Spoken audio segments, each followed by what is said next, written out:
इनको विशाल जी मणिपुर का म सुनना ही नहीं है। इनको म से सिर्फ मछली बाजार याद आता है, वही करने की कोशिश कर रही है।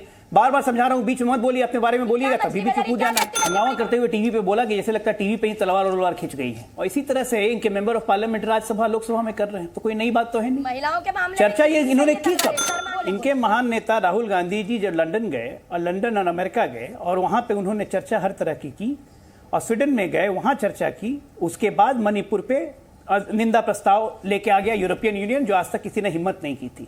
भारतवर्ष में आज तक आजादी के बाद एक नेता बता दीजिए, एक नेता जो विदेश में जाके कहता हो कि भारत का लोकतंत्र खतरे में आ गया। ऐसी गंदी घटिया सोच के नेता हैं ये। क्या कहना चाह रहे हैं? मणिपुर पे वो बोल रहे हैं, इनके मन की बात नहीं सुनने आए हैं हम। साधना भारती जी वो मणिपुर पर ही बोल रहे हैं। आपने जो सवाल उठाए उसी पर वो जवाब दे रहे हैं। आपको सर्टिफिकेट की कोई जरूरत नहीं है। चैनलों पर न्यूज नहीं दिखाई जाती। साधना भारती जी लगातार मणिपुर से ग्राउंड रिपोर्ट दिखाई और आपके सर्टिफिकेट की कोई जरूरत नहीं है। आप अगर सिर्फ राजनीति करेंगे तो हम सवाल उठाएंगे। विपक्ष मणिपुर पे चर्चा से तो भाग रहा है और अपनी हरकतों से बाज भी नहीं आ रहा। कांग्रेस प्रवक्ता साधना भारती ने इस डिबेट में लगता है कि अपना मानसिक संतुलन ही खो दिया है और हंगामा ही इनका मकसद है। इस डिबेट से तो यही साबित होता है। आइए देखते हैं। देखिए आदरणीय विशाल जी, सबसे पहली बात मैं ये रखना चाहूंगी कि भूल होना प्रकृति है, उसे सुधार लेना प्रगति है, मान लेना संस्कृति है, किसी सत्य कर्म का एक शुभ लाभ लेना सत्यकृति है, किसी अनुचित कर्म का अनुचित लाभ लेना कलंकृति है। लेकिन आज ये हो गया है कि चाहे प्रकृति हो, प्रगति हो, संस्कृति हो, सत्यकृति हो या कलंकृति हो, इससे ऊपर उठकर भी अगर कोई कर सकता है तो वो भाजपा की कलयुगी राजनीति है। इसका सीधा साधारण सा एग्जाम्पल आप कह रहे हैं हम संसद में चर्चा नहीं करना चाहते। अरे हम कह रहे हैं कि जिस तरह से मणिपुर में विभत्स दर्दनाक दृश्य हमारे सामने आया, जबकि मणिपुर के सीएम ने खुद ये रिकॉर्डेड बयान दिया कि ऐसी 100 अन्य घटनाएं और हुई हैं, तो स्मृति ईरानी जी ने क्या उन 100 अन्य घटनाओं के कितने आरोपी पकड़े गए इसका ब्यौरा सीएम से मांगा? क्या वो बता सकते हैं? क्या भाजपा के प्रवक्ता बता पाएंगे कि उन अन्य 100 घटनाओं में कितने आरोपी पकड़े गए हैं जो कि ऐसी विभत्स घटनाएं हुई? और उस पर क्या कोई वहां 56 इंच का कायर का सीना नहीं खोला? क्या किसी 56 इंच वाले खाल के मगरमच्छ की आंखों में आंसू नहीं आए? तो मैं पूछना चाहती हूँ, अगर वहां नहीं आए तो हमारे 56 इंच का सीना रखने वाले प्रधानमंत्री जी को कम से कम 36 मिनट तो बोल देना था। 56 इंच का सीना रखने वाले प्रधानमंत्री जी, सरकार तो सदन में चर्चा के लिए तैयार है। एक मिनट मेरी बात पूरी हो जाए। साधना भारती जी, मैं आपको बस थोड़ा सा मैं आपको करेक्ट करना चाहता हूँ। सरकार सदन में चर्चा के लिए तैयार है कि देश के प्रधानमंत्री जी की कोई जवाबदारी और जिम्मेदारी नहीं है, वो सदन में आकर बोलेंगे नहीं। साधना भारती जी, सदन में चर्चा करिए, सदन में चर्चा करिए। सदन की कार्रवाई आप क्यों रोकना चाह रही हैं? हमने कहा रोकी है भाई, हम तो कह रहे हैं 267 नियम के तहत कीजिए। चलिए मैं डॉक्टर अजय आलोक का जवाब लेता हूं। अजय आलोक जी, 56 मिनट तो अजय आलोक जी आगे। अजय आलोक जी जवाब दीजिए। विशाल जी, दुष्यंत की एक शेर था कि सिर्फ हंगामा खड़ा करना मेरा मकसद नहीं, मेरी कोशिश है तस्वीर बदलनी चाहिए। अब कांग्रेस पार्टी के साथ बस उल्टा है। तस्वीर से हमारा कोई मतलब नहीं, सिर्फ हंगामा खड़ा होना चाहिए। अभी देखिए, मेरी कांग्रेस की साथी ने इतना हंगामा करते हुए टीवी पे बोला कि जैसे लगता है टीवी पे ही तलवार खिंच गई है, और इसी तरह से इनके member of parliament Rajya Sabha Lok Sabha में कर रहे हैं। तो कोई नई बात तो है नहीं। महिलाओं के मामले चर्चा ये इन्होंने की कब? साधना जी 18-19 थे, बीच में नहीं बोलना है। आपके बीच में किसी ने नहीं बोला। अजय आलोक की बारी है। साधना जी आपके पास फिर आएंगे। साधना भारती जी आपके पास दोबारा आएंगे एक एक करके। डिबेट की गरिमा को बनाकर रखें। अजय आलोक जी, ठीक है, बीच में नहीं बोलिए। बदतमीजी करना लगता है कांग्रेस के प्रवक्ताओं में घुस गया नहीं, इसलिए बीच में बोलते रहती हैं सारे कोई मिलके, और उसके बाद महिलाओं की कवर लीजिएगा, विक्टिम कार्ड खेलिएगा। तर्क नहीं है तो बीच में नहीं बोलना चाहिए। यही आग्रह करता हूं कि व्यक्तिगत टिप्पणी कोई ना करे, इस डिबेट की गरिमा को बनाकर रखे। साधना भारती जी, अजय आलोक को अपनी बात पूरी करने दीजिए। साधना भारती जी, ऐसे नहीं चल पाएगा। साधना भारती जी, आपको पूरा समय दिया, आपके बीच में किसी ने नहीं बोला। डॉक्टर अजय आलोक को अपनी बात रखने दीजिए। अजय आलोक जी, तो जो कसम खा के विपक्ष बैठा हुआ है कि हम सदन में कुछ कंस्ट्रक्टिव बात करना ही नहीं है क्योंकि हमारे पास कुछ करने को है नहीं, तो हम सदन में बैठ के क्या करेंगे? सरकार की उपलब्धियां सुनने से तो अच्छा है सदन का बहिष्कार करो, सदन नहीं चलने दो, देश जाए खड्डे में। यही तो मानसिकता जब हो गई है तो कोई क्या करेगा भाई? 267 में चर्चा, 267 में चर्चा। अरे 267 पूरा रूल तो पढ़िए। 267 में लिखा हुआ है कि 267 में चर्चा के अंतर्गत संबंधित मंत्री बयान देंगे। तो जब गृह मंत्रालय की बात है, लॉ एंड ऑर्डर की बात है, तो अमित शाह नहीं बयान देंगे तो कौन बयान देगा? ब्रह्मा जी आके बयान देंगे, प्रधानमंत्री बयान दें, प्रधानमंत्री बयान दें। आप लोगों को क्यों लगता है कि प्रधानमंत्री नहीं बोलेंगे? भाई, प्रधानमंत्री कभी बोलने का मौका चूकते हैं? आप लोग तो खुद ही कहती हैं कि जब देखो माइक लेके बैठ जाते हैं, जब देखो बोलते रहते हैं, सुबह शाम दिखते रहते हैं टीवी पे, पूरा टीवी छेक लिया, हम लोग को टाइम नहीं देते हैं। दोनों शिकायत आप ही करती हैं। अब कहती हैं कि प्रधानमंत्री बोल नहीं रहे। प्रधानमंत्री जब बोलेंगे तो 2.5 मिनट भी टिकिएगा उनके सामने, क्योंकि तथ्यों के साथ बोलेंगे ना। तथ्यों के साथ बोलेंगे, तर्कों के साथ बोलेंगे, डेटा के साथ बोलेंगे, फिगर के साथ बोलेंगे। क्या मजाक कर आपके रहे हैं? राज में कुकी और नागांव में लड़ाई हुई तो 3.5 महीने लगे गृह राज्य मंत्री को मणिपुर पहुंचने में, और वो मात्र 3.5 घंटे बिता के वापस आ गए। छोड़ा नहीं है भाजपा प्रवक्ता, 750 लोगों की मौत हो गई थी। आईबीबो सिंह जब मुख्यमंत्री थे, बीच में मत बोलिए, बीच में बोल के फिर अपनी नादानी दिखाती है ना। आईबीबो सिंह जब मुख्यमंत्री थे, 3 महीने का लंबा इकोनॉमिक ब्लॉकेज लगा था। कांग्रेस की सरकार क्या कर रही थी? साधना जी आपकी बारी आएगी, क्या कर बारी आएगी, आप अपनी जवाब बीच में बोलने का फायदा नहीं होता साधना जी। जी, उससे आप पॉइंट स्कोर नहीं करती हैं जी। मैं आपको सलाह दे रहा हूं, छोटी बहन की तरह बीच में बोल के पॉइंट स्कोरिंग नहीं होती। आप अपनी बात पूरी करिए, फिर बात बोलिए, अपनी तर्क के साथ अपनी बात रखिए, लड़ने की जरूरत नहीं है। मेरा सिर्फ ये, अरे भाई साहब, मणिपुर में कुछ तो जवाब दे दो। एक बहन होने के नाते आपसे आप भाई बोल रहे हैं, मणिपुर हाथ जोड़ के निवेदन है, मणिपुर का माँ तो बोल दो। ये इधर की चर्चा, उधर की चर्चा, यहाँ ध्यान भटकाओ, वहाँ ध्यान भटकाओ। फिर बीच में आ गया मणिपुरी ने बता रहा, आईबीबो सिंह कहाँ के?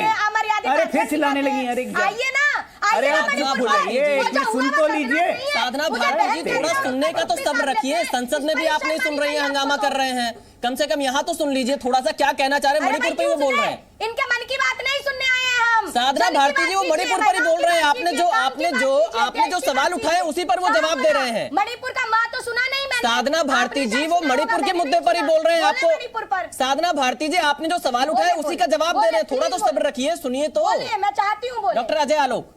अरे बहुत देर से सुन रही हूँ मैं, अभी तक नहीं बोला। मणिपुर शायद बोल दें। इनको मणिपुर का इनको विशाल जी मणिपुर का म सुनना ही नहीं है। इनको म से सिर्फ मछली बाजार याद आता है, वही करने की कोशिश कर रही है। बार बार समझा रहा हूँ, बीच में मत बोलिए, अपने बारे में बोलिएगा तभी बीच में पूछ जाना। आईबीबो सिंह कहाँ के मुख्यमंत्री थे भाई? मणिपुर के ही ना। देखिए फिर चालू हो गई। मैं मछली बाजार जैसा माहौल आप बना रही हैं। ये व्यक्तिगत टिप्पणी करेंगे अगर विशाल जी? मछली बाजार जैसा माहौल बना रही हैं आप। साधना भारती जी, व्यक्तिगत टिप्पणी जी न्यूज किसी को मंच नहीं देता है, किसी के व्यक्तिगत टिप्पणी को करने के लिए, लेकिन मैं आप दोनों लोगों से यही रिक्वेस्ट कर रहा हूँ। जी न्यूज मछली बाजार है। साधना भारती जी थोड़ा धैर्य रखिए, शांति रखिए, सुन लीजिए।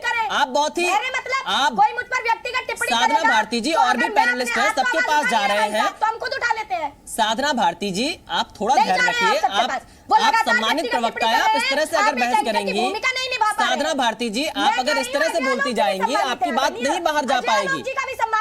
साधना भारती जी आप एक सम्मानित प्रवक्ता है, आप राष्ट्रीय प्रवक्ता है कांग्रेस की, आपका हर कोई सम्मान करता है, लेकिन थोड़ा सुनने की क्षमता रखिए, थोड़ा सुनने का धैर्य रखिए। देखिए मेरा सिंपल कहना है कि कांग्रेस पार्टी को अगर एक जिम्मेदार विपक्ष की भूमिका निभानी है तो कल से संसद सत्र में आए, चर्चा करे और चर्चा पे पूरी तरह से हम लोग को घेरे। हम लोग कहां बोल रहे कि हमें मत घेरो, लेकिन हमें घेरोगे तभी ना जब चर्चा करोगे। जब चर्चा करोगे नहीं तो मैं घेरोगे कहां से? अब राहुल गांधी सदन नहीं जा पा रहे हैं तो पूरी कांग्रेस पार्टी ने प्रतिज्ञा कर ली है कि हम भी सदन नहीं जाएंगे। और क्या साधना भारती जी, अच्छा साधना भारती जी मुझे आप ये बताइए मणिपुर में जो जातीय हिंसा का इतिहास रहा है, 1993 से 98 की घटना हो या आजादी के बाद से जो 35 और घटनाएं हुई, कितने मामलों में आपके प्रधानमंत्री ने जवाब दिया है? इस पर सरकार को अपना रुख स्पष्ट करेंगे अजय आलोक बैठे, लेकिन मैं आपका रुख भी स्पष्ट करना चाहता हूँ। 10 सेकंड, 10 सेकंड नहीं 10 सेकंड में जवाब भी सुन लीजिए। मणिपुर के अंदर जो आज चल रहा है उस पर इससे पहले कभी यूरोपीय संसद ने मोदी सरकार के खिलाफ, इससे पहले भारतीय सरकार के खिलाफ आलोचना का प्रस्ताव पारित नहीं हुआ, लेकिन हुआ इस बार यूएस के संसद में बात चल रही है। साधना भारती जी आपसे सवाल कुछ पूछिए, आप जवाब कहीं और ले जाती हैं। खैर चलिए, आपने जो आरोप लगाया मैं डॉक्टर अजय आलोक का जवाब लेता हूँ। डॉक्टर अजय आलोक जी, आपको जवाब मिल जाता है। साधना भारती जी देखिए, अपने हिसाब से आप जवाब देंगी तो वो पूरी जनता देख रही है। अच्छा, मैं अपने हिसाब से आपका तो आप अपने सुविधाजनक क्या कभी मणिपुर को लेकर इस तरह का आलोचना वाला प्रस्ताव पारित? साधना भारती जी आप सुविधाजनक जवाब देंगे अगर सवालों से हटकर, तो हर कोई देख रहा है। डॉक्टर अजय आलोक, आप देखिए पत्रकार बनकर बात। साधना भारती जी मैं पत्रकार ही हूँ और मैं सदन की कार्रवाई कवर भी करता हूँ, मैं ग्राउंड जीरो पर भी जाता हूँ और मुझे बहुत अच्छे से पता है कि कौन हंगामा कर रहा है, कौन नहीं कर रहा है। प्रश्न पूछिए, मैं साधना भारती जी सवाल मैं आपसे भी पूछ रहा हूँ, डॉक्टर अजय आलोक से भी पूछ रहा हूँ। मैं तो आपसे जानना चाह रहा हूँ, जब आपकी सरकार थी आपके प्रधानमंत्री ने कितनी बार इस तरह से बयान दिया है? करोड़ रुपया जब खर्च होता था तब भाजपा के साधना भारती जी आपको एक बार मैं आंकड़ा पढ़ के बता देता हूँ। 1 मिनट में 2.5 लाख, 1 मिनट में 2.5 लाख रुपए का खर्चा, 1 घंटे में 1.5 करोड़ रुपए का खर्चा, अगर हर दिन का देखेंगे तो लगभग 10.5 करोड़ का खर्चा। कौन? आपके भी सांसद है, बीजेपी के भी सांसद है, सपा के भी सांसद हैं, और भी पार्टियों के सांसद हैं। आप सबकी सामूहिक जिम्मेदारी होनी चाहिए। नहीं, भाषण देने बैठे हैं क्या आप? साधना भारती जी, मैं आपको कह रहा हूँ, जनता की गाड़ी कमाई को बर्बाद मत करिए। आप सभी लोग सामूहिक जिम्मेदारी का पालन करिए। मणिपुर एक संवेदनशील मुद्दा है, इस पर सदन में चर्चा करिए, सदन की कार्रवाई में हिस्सा लीजिए, आप सरकार से जवाब मांगिए। वक्त में तो आप ही खुद बोल रहे हैं। साधना भारती जी, आप सरकार से जवाब मांगिए सदन में। खैर चलिए, मैं डॉक्टर अजय आलोक का जवाब लेता हूँ। अजय आलोक जी, साधना भारती आरोप लगा रहे हैं कि सुनिए, जवाब सुनिए। आप जवाब दे कहाँ रही हैं? कहा था कि अगर विपक्ष का हजारों करोड़ का रुपए का खर्च होता है तो इसमें क्या है अगर विपक्ष की आवाज उठ रही है। और अच्छा, अब भी जवाब हम देंगे, हम विपक्ष में बैठ के हमसे जवाब मांगोगे आप? साधना भारती जी, आपकी भी जिम्मेदारी है, आपके भी सांसद हैं, मणिपुर के दौरे पर गए हैं, ये सामूहिक जिम्मेदारी है। इसे राजनीतिक दलों में मत बांटिए, आप इसे राजनीतिक दलों में मत बांटिए। साधना भारती जी, मैं डॉक्टर अजय आलोक के पास जा रहा हूँ, ये सामूहिक जिम्मेदारी है, इस मुद्दे पर कम से कम राजनीति नहीं होनी चाहिए। ये नहीं पूछेंगे साधना भारती जी, इस मुद्दे पर कम से कम राजनीति नहीं करनी चाहिए, ये सामूहिक जिम्मेदारी होनी चाहिए। ये बेहतर होता कि आप सभी लोग कहते हम एक साथ बैठकर मणिपुर पर कोई रास्ता निकालेंगे। विपक्ष में आप जवाब नहीं दे रही हैं। आप अरे साधना भारती जी, कितना मौका दिया, आप जवाब दे ही नहीं रहे हो, तो मैं क्या कह दूं कि आप जवाब दे रही हैं। डॉक्टर अजय आलोक जी, अब आप जवाब दे दीजिए कम से कम। आप सरकार में, आपसे लगातार सवाल पूछे जा रहे हैं, क्या आप चर्चा से भाग रहे हैं डॉक्टर अजय आलोक? विशाल जी, 25 मिनट हो गए आपके डिबेट को, और 25 मिनट में ये मणिपुर की में क्या क्या हुआ ये 3 बार बोला जा चुका है। 2 बार साधना जी के द्वारा, 1 बार घनश्याम जी के द्वारा, और दोनों ने कितनी तमीज से अपनी बातें पेश की हैं, ये पूरा भारत साधना जी बीच में नहीं, साधना जी देखिए, किसी ने आपके बीच में नहीं बोला इस तरह से। इनका मर्यादा बोलने नहीं देंगी जी। डॉक्टर अजय आलोक, अपनी बात। किसी और की जरूरत क्या है?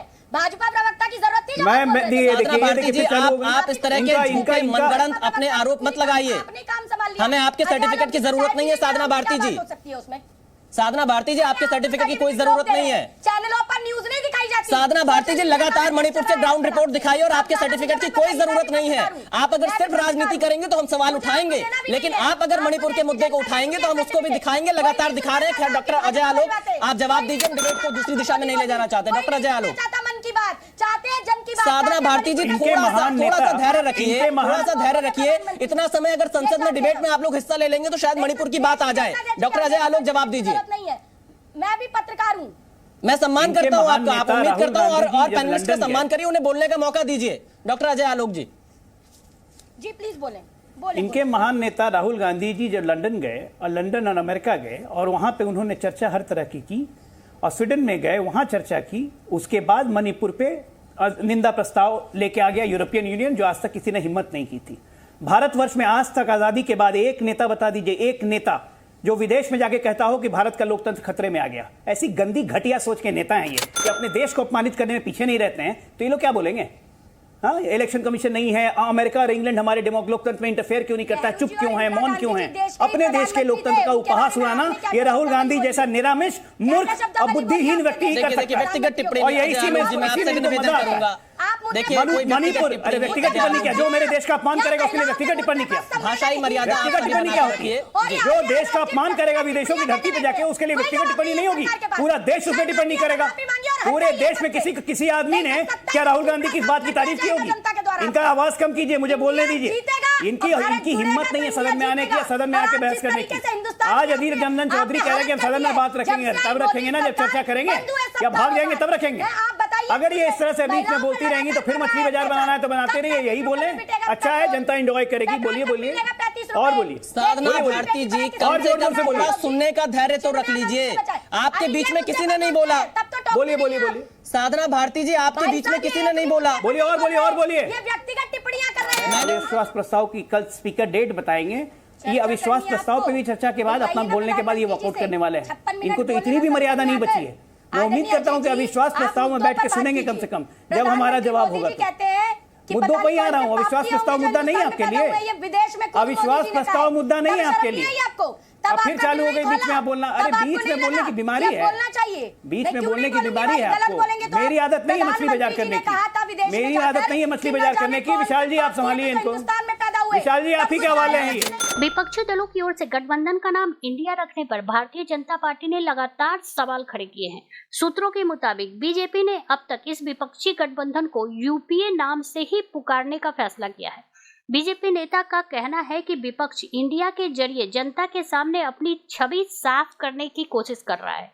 सूत्रों ने बताया कि भाजपा विपक्षी दलों को बेनकाब करना जारी रखेगी और उनके पुराने नाम से ही संबोधित करेगी। आपको बता दें कि 18 जुलाई को बेंगलुरु में 26 विपक्षी दलों की बैठक हुई। मीटिंग में विपक्षी मोर्चा ने बहुत विचार विमर्श के बाद इस नए गठबंधन का नाम इंडिया रखने का फैसला किया। इसका full form Indian national development inclusive alliance है। भाजपा नेता शुरू से ही इस नाम का विरोध करते रहे हैं। भाजपा का दावा है कि नई ब्रांडिंग इसलिए की गई है ताकि विपक्ष के अतीत के कई घोटाले को छिपाया जा सके।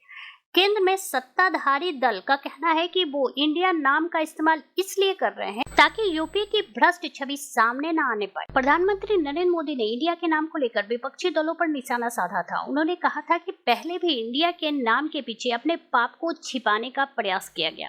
इंडियन नाम ईस्ट इंडिया कंपनी में भी था, लेकिन वहां इंडिया नाम असली भारत की भक्ति दिखाने के लिए नहीं बल्कि भारत को लूटने के इरादे से लाया गया था। कांग्रेस के शासनकाल में सिमी यानी student Islamic movement of India बना था, जिसने पाबंदी लगने के बाद अपना नाम बदलकर PFI कर लिया। नाम में इंडिया था लेकिन मिशन इंडिया को आतंकी हमलों से बर्बाद करने का था। केंद्रीय मंत्री अमित शाह ने कहा कि विपक्ष के गठबंधन का नाम बदलकर इंडिया करने से कुछ नहीं होगा। शाह ने कहा कि यूपीए सरकार में 10 साल में 12 लाख करोड़ का भ्रष्टाचार हुआ है और अब गठबंधन का नाम बदलने से कोई फर्क नहीं पड़ेगा। उन्होंने कहा कि जब कांग्रेस और तृणमूल सहित उनके सहयोगी दल लोगों के पास वोट मांगने जाएंगे तो जनता को उनका भ्रष्टाचार याद आएगा।